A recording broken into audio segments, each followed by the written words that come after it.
Now, so we've had a chance to understand what the problem is, right?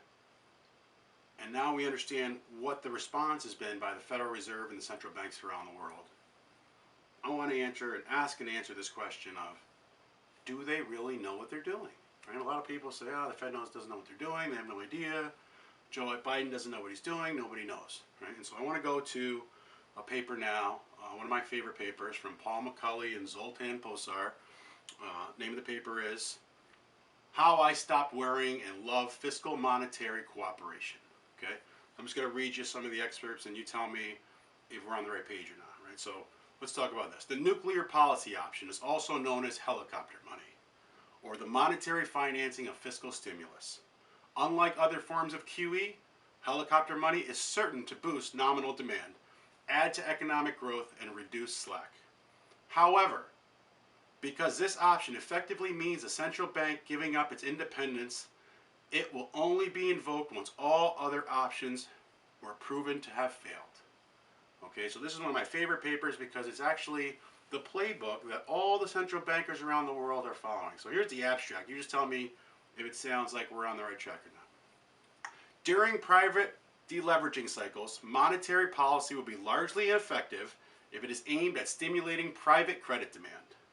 What matters is not monetary stimulus per se, but whether monetary stimulus is paired with fiscal stimulus, otherwise known as helicopter money. Without the fiscal authority borrowing the private sector's increased savings, growth, the single most important factor for the private sector's ability to deleverage, would collapse. Okay? Put differently, monetary policy can influence the price of credit, but not the demand for it. And this means that responsibility for avoiding the blue quadrant rests entirely with fiscal policymakers. Fiscal policymakers can do this by keeping policy northbound on an expansionary path for as long as the private sector deleverages. So what did I just say right there, right? This idea of helicopter money is money that's borrowed into existence but doesn't have to be paid back. Now tell me, what's a PPP loan again? Money that gets borrowed into existence that doesn't have to get paid back, right? Right? So the Fed and all the central banks around the world are following Paul McCulley and Zoltan Posar's paper 2013 to the letter, right? And you can tell because they're even using the same terminology. Without the fiscal authority borrowing the private sector's increased savings. Right? They're reading it directly from the gospel, right? From Richard Cou's Bible, the Holy Grail. Okay? I wrote about it for households, right? This is the central banker playbook. This is the playbook for households. This explains to you how do we get into this problem and how we're going to get out of it, right? And so I want to go back to this Richard Coup idea because he's got a great chart in here and it's going to be in the paper for everybody, for all the folks who, are subscribers. And this one's going out for free, but for everyone who's a subscriber, you'll see this great chart where it shows from 1929 to 1933, right? The total assets in the banking sector fell from $46 billion to $32 billion. And when you break it all out, you say, well, what happened here? The private sector didn't borrow any money and they paid back $8 billion of loans, right? And so what happened? And they show the chart from 1929 and they show it in 1926 after the U.S. devaluation, right?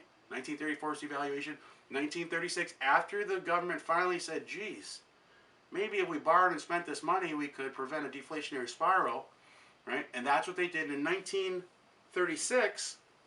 GDP, or total bank assets, was back to $45 billion, what it was in 1929. And households didn't borrow a single extra dollar in that 7-year period. So how did it happen?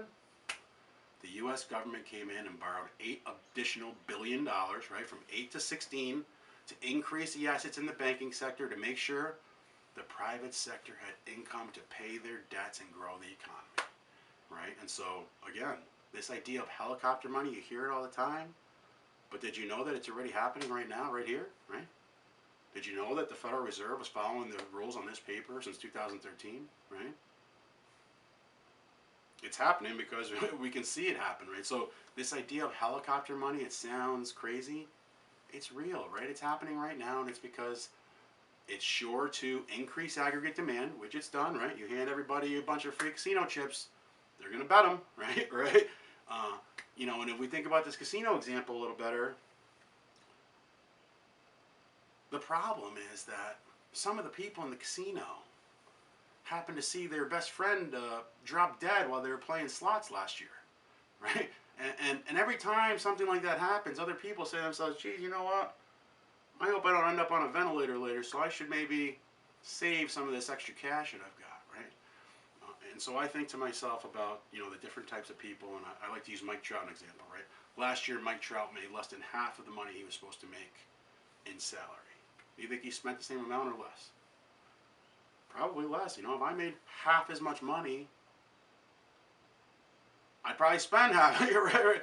So this idea that from 1929 to 1933, GDP fell by 50%, right? From 103 billion to 56 billion. And guess what loans did? They fell by 50%, right? So it's a very simple formula again, but the problem is this. We talked about the casino analogy where they come on and they make this announcement where they say, hey, everybody, there's a pandemic outside. But what about this as a strategy for the casino? What if they didn't say anything? Right? What if they just pretended like everything was okay? They handed out some free chips and they said, hey, tables are open, right? Pump some financial oxygen through the vents, right? Increase the pours on all the liquor, and maybe come out and start handing out some big jackpots, right? That's what you're seeing right now, right? And so this idea that handing out jackpot money is going to increase the private sector borrowing money is unfounded in any basis of reality, right? We saw in 1929 it didn't work. They had to do a devaluation and then borrow and spend that money because the private sector was still deleveraging, right? And so that's where I really, I think people are having a misunderstanding, right? It doesn't matter who's president. It could be Donald Trump. It could be Nikki Haley. It could be Joe Biden. It does not matter. The amount of money that has to be borrowed and spent is unchanged, okay? This is global macroeconomics. Forget about politics. Politics can change in a minute. Global macro cannot, right? These are the details that we have in this global economy. Every country in the developed world is at the zero lower bound, and the next step is negative. So let me ask this question because I want to know. If you had $1,000 in your pocket and you were scared to maybe spend some of it, do you think the casino taking $20 or $30 in chips out of your pocket in negative interest rates in your checking account is going to convince you to do anything? Certainly not to borrow money, right? Because that's what they think, right? So that's why I think it's important now to tie this all together, right? Let's get it all put together into one big thing. You keep hearing this idea of central bank digital currency, central bank digital currency. What does that mean? Right? And so, I've been telling my followers and readers for a long time, the idea of central bank digital currency is really just like the 1934 devaluation, right? They're changing the unit of account from a fixed dollar, right, at a certain price, to a variable rate dollar. Okay, and so it's very clear to see that soon when central bank digital currency starts, the new unit of account will not be the old dollar bill. It will be the digital dollar, the central bank digital currency, where they can adjust it on the fly, right? They can adjust the supply of that dollar at any time because it's digital, right? And so if you start to think now, the government has done what Richard Koo has said. We can see from Paul McCauley's paper that yes, they're following a specific playbook, and they're going to continue to borrow and spend until what? They see that private sector deleveraging done, and people start to come out and borrow money.